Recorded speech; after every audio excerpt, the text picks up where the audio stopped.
got to work hard, though. That's right. That's the only way, man, because there's a lot of people out here trying. Yeah. But no cigar. Gerald Levert was a singer, songwriter, and music producer who was one of the most talented musicians in the history of R&B. He also had a very beautiful voice that was at the same time smooth, deep, and strong. Gerald used his incredible voice to bring energy and emotion to even his most serene tracks. However, his girlfriend recently went public and confirmed some rumors regarding his love life. But before we get into that, we need to take a closer look at his early life to understand what shaped him into the man he later became. Gerald Levert was born in Cleveland, Ohio on July 13, 1966. He had one brother who was born in 1968, and his name was Shawn Levert. Gerald was born into a musical family that would greatly influence his future career. He grew up in a suburb of Cleveland, Ohio called Shaker Heights. His father, Eddie Levert, was the lead singer of the renowned R&B group called the OJs. His group played a significant role in shaping the Philadelphia soul sound of the 1970s, and they achieved global fame over time. On the other hand, Gerald's mother, Martha Levert, was a housewife who raised both him and his brother by herself because their father was away most of the time. However, Eddie instilled in them a sense of discipline that would later prove to be very valuable. Growing up in such an environment meant that music was a big part of Gerald's daily life. From the very beginning, he was surrounded by legends of the industry and exposed to the inner workings of the music world from an early age. The influence of the OJs inspired Gerald and his brother to pursue their own paths in music. Additionally, he often sang in church and school, and it became clear to everyone around him that Gerald was destined to follow in his father's footsteps. By the time Gerald and Shawn were teenagers, they were already starting to take music seriously. That's why their father decided to take them with him to recording sessions and concerts, where they were able to absorb the intricate details of vocal arrangements, songwriting, and stage performances. Also, his father's position as a respected figure in the industry gave Gerald a unique opportunity to observe the highs and lows of being a professional musician. This provided Gerald with valuable knowledge about what it took to make it in the music business, both from a technical and an emotional perspective. In addition to his father's influence, Gerald was also shaped by the broader musical trends of the 1970s and 1980s. Musicians like Marvin Gaye, Stevie Wonder, and Teddy Pendergrass were major inspirations for him, particularly in terms of their vocal delivery and ability to convey deep emotion through song. Gerald would later go on to say that they were key influences on his own vocal style, in which he would blend the emotional depth of soul music with contemporary R&B grooves. One of Gerald's defining traits, even as a young boy, was his desire to carve out his own identity within the music world. While his father's fame opened many doors, it also created expectations. Gerald knew that being Eddie's son came with its own set of challenges, and from the start, he was determined to prove himself on his own terms. His competitive spirit and drive for excellence started showing in his teenage years when he and his brother Shawn began experimenting with music and writing songs.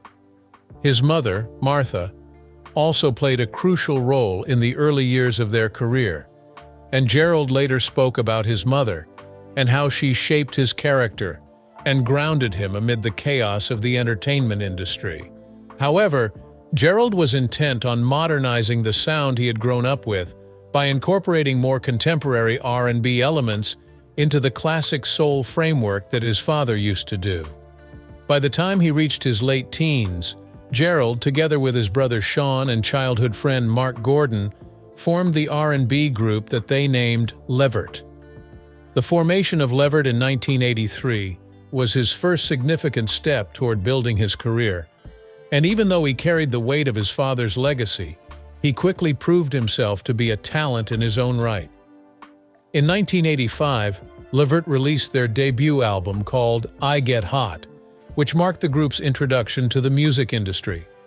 While the album did not make a significant commercial impact, it established the group's identity and began to build their following.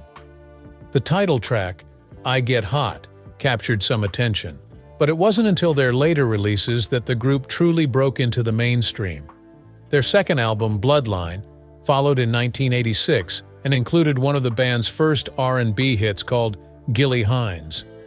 But it was their third album, The Big Throwdown, released in 1987, that actually put them on the map. The standout single from this album, Casanova, became the group's breakthrough hit. The song reached number 15 on the Billboard Hot 100 and became a crossover success, even achieving significant chart success in the UK. Casanova was notable not only for its catchy melody and smooth vocals, but also for its ability to appeal to both R&B purists and mainstream pop audiences. This was a rare feat for an R&B group at the time, and it marked Levert as one of the few acts in the genre to achieve such a level of mainstream success. With this song, Levert became a household name in R&B, and Gerald's powerful voice was quickly recognized as one of the leading voices of the era. The song's success led to increased visibility for the group, as they also started appearing on various television shows and radio stations. Following the success of The Big Throwdown, Levert continued to build momentum with the release of their fourth album, Just Coolin', in 1988. This album produced another major hit called Addicted to You, which solidified their place in the R&B world even more. Their success through the 1980s was built on their ability to balance soulful ballads with upbeat and danceable tracks, while Gerald's voice allowed him to navigate a wide range of emotions in his music, from love and heartbreak to joy and passion. However, the R&B genre was undergoing a transformation in the late 80s, and more emphasis was being placed on synthesizers, drum machines, and slick production as opposed to the more organic, band-driven sound of 1970s soul. Gerald and his group skillfully embraced this shift, incorporating modern production techniques while maintaining the emotional depth and vocal richness that characterized classic soul. This fusion of old and new made their sound appealing to a wider range of listeners and earned them respect in the industry. Apart from singing, Gerald was also a songwriter and producer. He took an active role in the creative process, serving as a primary songwriter and producer for Levert's albums. His father instilled in him the importance of having control over his music, and Gerald took this lesson to heart by writing and producing many of the group's songs. Gerald was able to shape the group's sound in a way that actually reflected his personal vision.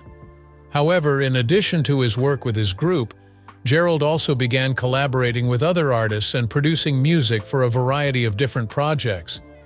His songwriting and production would eventually extend beyond R&B into a wide array of different musical styles. But his early career achievements laid the foundation for the immense success he would go on to enjoy in the years to come. Even though his group continued to be successful, Gerald had ambitions of pursuing a solo career. This would see him achieve a new level of artistic freedom, allowing him to explore more personal themes while continuing to shape the sound of contemporary R&B. Gerald's debut solo album, called Private Line, was released in 1991 and immediately marked a turning point in his solo career. The album was a major success, reaching number 1 on the Billboard R&B Albums chart.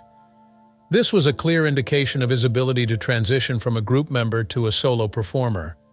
One of the tracks on the album, which was also named after the album itself, became one of the defining songs of the early 1990s. The song was a smooth, sensual ballad that showcased Gerald's rich baritone voice.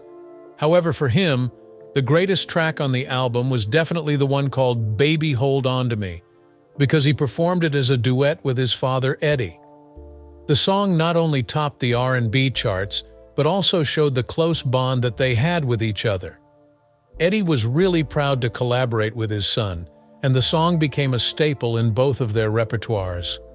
On the other hand, Baby Hold On To Me resonated deeply with fans as well because of its heartfelt lyrics and emotional delivery that captured a sincere love between father and son.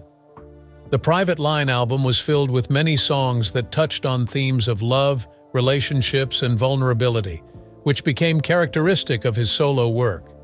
The album's success was proof of Gerald's ability to stand out in a highly competitive music industry, and it laid the groundwork for a solo career that would span over a decade. Following the success of his debut, Gerald continued to release music that further cemented his reputation as a leading man in R&B. His second solo album, called Groove On, released in 1994, was another major success. On this one, he managed to blend smooth ballads with more up-tempo and groove-oriented tracks. The album's biggest hit was called I'd Give Anything, a powerful ballad that showcased Gerald's voice and his ability to convey deep emotion. Groove On also featured a mix of contemporary R&B and classic soul influences, with Gerald carefully balancing modern production techniques and timeless lyrical themes. His ability to deliver both slow jams and upbeat tracks earned him a wide range of fans, from traditional soul music fans to a younger generation looking for fresh sounds. By the late 1990s, Gerald had firmly established himself as a solo musician capable of crafting hits across various styles. He then released his 1998 album called Love and Consequences, which showed his continued growth as an artist. The album was a reflection of Gerald's maturity, both as a man and as a musician. It featured some of his most introspective work to date, dealing with themes of responsibility, love, and heartbreak. The lead single, called Thinking 'Bout It, became another major hit, reaching #1 on the R&B charts. The song's smooth groove and confessional lyrics reflected Gerald's signature style, which was raw emotion delivered through a polished, soulful sound. In addition to his work as a solo musician, his work as a songwriter and producer was becoming increasingly prominent. Gerald worked behind the scenes on projects for other artists, producing tracks that would help shape the sound of contemporary R&B in the late 1990s. Among the artists he wrote and produced songs for were Barry White, Anita Baker, Eugene Wilde, The Rude Boys, New Edition, Men at Large, and many others. He also appeared in the group Black Men United for their single, that immediately became a hit called You Will Know. Then he performed a duet with Tina Marie on her album La Donna, and also collaborated with Jim Brickman on the song My Angel. Shortly after that, in 1997, Gerald gathered other very popular R&B stars at the time and decided to form with them the supergroup that they appropriately named LSG. Other members of the group were Keith Sweat and Johnny Gill, and the name of the group was derived from the first letter in the last name of each artist: L for Levert, S for Sweat, and G for Gill. This collaboration proved to be a massive success, with their debut album going double platinum. The hit single from the album, called My Body, dominated the R&B charts and reached #1 on almost all of them. This cemented LSG as one of the most successful supergroups of the era. For Gerald, the success of LSG was a significant achievement, as it allowed him to explore different musical styles and collaborate with artists of equal stature. The chemistry between Levert, Sweat, and Gill was undeniable, and their combined talents made LSG a force to be reckoned with in the R&B world. After LSG, Gerald continued to release successful albums into the late 1990s and early 2000s. His 1999 album, which he named with only one letter, G, was another critical and commercial success. It featured a song called Taking Everything, which dealt with themes of love, loss, and the emotional pain of breakups. Then in 2002, he released an album named The G-Spot, which further demonstrated his versatility as a musician. The album mixed seductive slow jams with more upbeat, radio-friendly tracks, and also featured collaborations with artists like Maya and Babyface. Since it was a blend of classic R&B sound and more modern production techniques, it allowed him to stay relevant in a rapidly changing music landscape. Gerald's solo career continued to flourish throughout the early 2000s. His 2004 album, Do I Speak for the World, was notable for its political and social commentary, touching on issues such as inequality and injustice while still maintaining the romantic and soulful elements his fans loved. The album demonstrated Gerald's ability to address important problems that society faced at the time, while also doing it in a respectful manner. The most significant songs were Crucify Me, Greatest Love, Later, and What Happened to the Love. However, his final solo album, called In My Songs, was released posthumously in 2007 and went on to win a Grammy Award for Best Traditional R&B Vocal Performance. The album was a fitting tribute to Gerald's legacy, filled with the same emotional depth and vocal power that had characterized his entire career. Gerald had a modest acting career alongside his significant achievements in music, but he made some very memorable appearances in a few projects that highlighted his versatility as an entertainer. He began his acting career on The Jamie Foxx Show in the late 90s. He appeared in 2 episodes and portrayed a character called Charles Young. His first appearance on the show was in an episode called Just Don't Do It, which aired on November 5, 1998. Gerald's character fell in love with Jamie's mother and then decided to marry her, but Jamie was strongly against that. His charm and sense of humor made him a natural fit for sitcom roles, and his performance on The Jamie Foxx Show marked the beginning of his short acting career. Then, in January 2001, Gerald appeared again in the finale episode of the show called Always and Forever. In this episode, Jamie and his wife on the show got married, while Gerald sang the opening ceremony at the wedding and was also joined by a couple of other singers such as Gladys Knight and Mary J. Blige. After The Jamie Foxx Show, he was in a documentary movie called Standing in the Shadows of Motown, filmed in 2002. This documentary was about the legendary Funk Brothers, who were the session musicians that played on many of Motown's greatest hits.